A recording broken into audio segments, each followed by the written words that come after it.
Road to GH will reveal that Dex's funeral is conducted with full police honors, enveloped in solemnity and reverence. Friends, colleagues, and admirers of Dex line up in an orderly manner, one by one, bowing their heads in farewell to the flag-draped casket. Jocelyn, her eyes red and face pale, sits silently in the front row, her grieving family beside her, trying to console her indescribable pain. The solemn atmosphere is abruptly shattered when Cyrus appears, walking into the hall with a smug and icy demeanor. His presence instantly draws all eyes, filled with fury and astonishment. Unbothered by the animosity around him, Cyrus strides in slowly, exuding an air as if he owns the place. Raising his hands in ostentatiously religious gestures, he seems determined to turn the funeral into a stage for his phony theatrics. The heavy atmosphere becomes even more suffocating as Cyrus begins spouting fanatical rhetoric about sacrifice and redemption, trying to justify his unwelcome presence. Claiming to be a messenger of reconciliation, he instead deepens the wounds of everyone in attendance. A wave of anger ripples through the hall, but people strive to maintain their composure to preserve the dignity of the ceremony honoring Dex.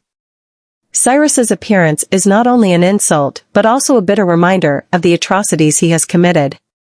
He is eventually escorted out under tight security, yet his presence leaves an emotional scar for all those attending. Amid the chilly atmosphere, Jocelyn collapses, unable to hold back the anguish that has been building within her, as the funeral continues, hollowed out by the absence of her greatest love. Dex's funeral, meant to honor the heroic sacrifice of a fallen hero, becomes a focal point of anger when Cyrus arrives with his arrogant air. His fanatical gestures fuel the smoldering fury among the mourners. Unable to hold back, Michael strides directly towards Cyrus, grabbing his arm tightly and dragging him out of the hall, leaving everyone stunned. Dragged outside, Cyrus briefly falters but quickly regains his unnervingly calm demeanor. He glares at Michael with dark, menacing eyes, seething with rage beneath the surface. Michael's bold and public confrontation convinces Cyrus that Michael knows more than Cyrus had assumed. A dark thought flashes in his mind: Michael, the man who just humiliated him, would be his next target in a cold, calculated revenge plan. Cyrus smirks ominously, but his gaze betrays the lurking danger. In his twisted mind, a series of revenge scenarios begins to form.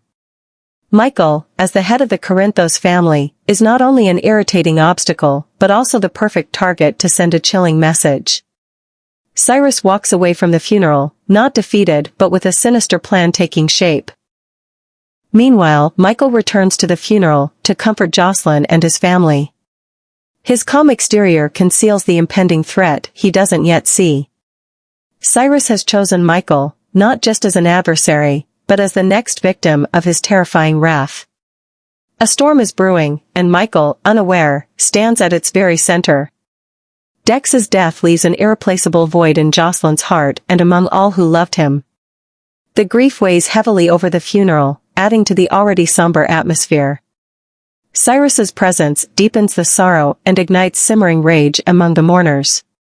Yet, no one expects that from the moment Michael dragged Cyrus out of the ceremony, a deranged and fanatical plan for revenge begins brewing in Cyrus's mind, with Michael as the target.